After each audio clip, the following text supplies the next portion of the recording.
Welcome back to Newton's Apple बच्चों। इस video में थोड़ी सी बात हम स्फेरिकल एबरेशन पे करेंगे।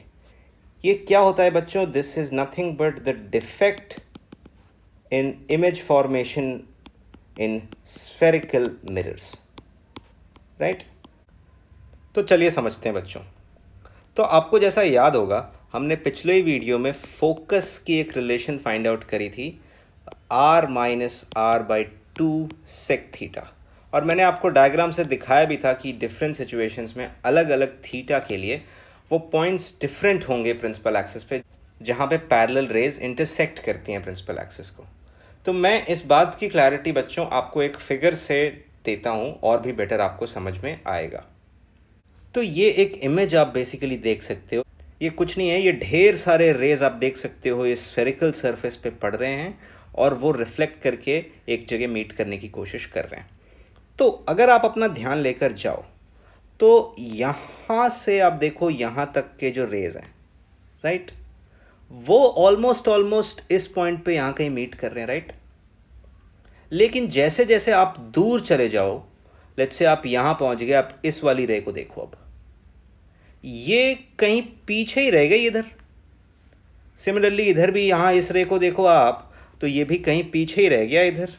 ये इस पॉइंट तक जो रेड डॉट से मैंने दिखा रखा है वहाँ नहीं पहुँचा। तो बच्चों स्फेरिकल मिरर्स के केस में ऐसे ही होता है कि उसकी एक शार्पली डिफाइंड फोकस नहीं रहती।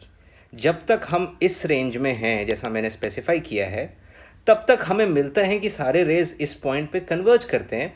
बट जैसे ही हम दूर जाने लगते हैं, रेज कन्वर्ज करना बंद हो जाती है, जैसा आप देख सकते हो।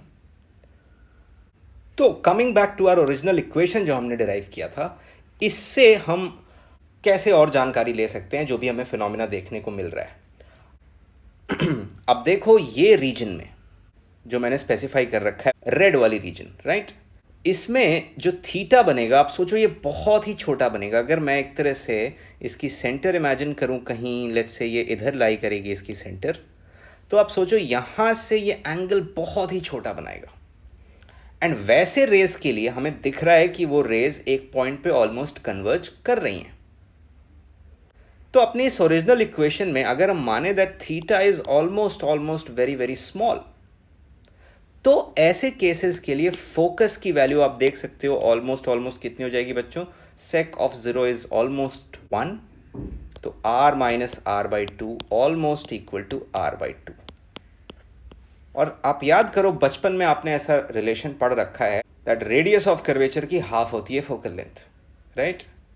तो ये बात हर जगह वैलिड नहीं रहती, ये सिर्फ इस केस के लिए वैलिड रहेगी जब हमारी थीटा बहुत ही ज़्यादा छोटी रहेगी। तो बच्चों आप देख सकते हो पहली बात कि स्फेरिकल मिरर्स, अगेन वही बात मैंने कॉनकेव के लिए दिखाया, ये सेम बात कॉन्वेक्स के लिए भी वैलिड है, can not form sharp images.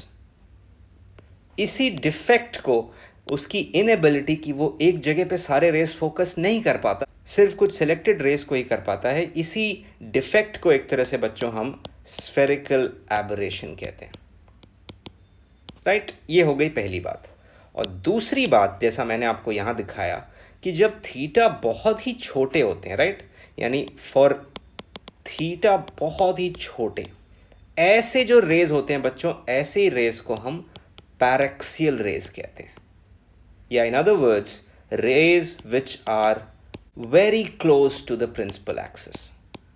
तो जब हम सिर्फ पैरेक्सियल रेज से एनकाउंटर कर रहे होते हैं, तो हम ऑलमोस्ट ही अज्यूम कर सकते हैं कि सारी ही पैरेलल रेज एक पॉइंट पे कन्वर्ज कर रही है।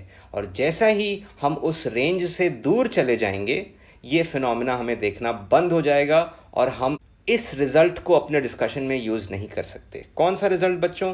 यही, that focal length is half the radius of curvature. Because आप देख सकते हो ये रिजल्ट हम इसी अप्रोक्सीमेशन से पहुंचते हैं इस पर, राइट।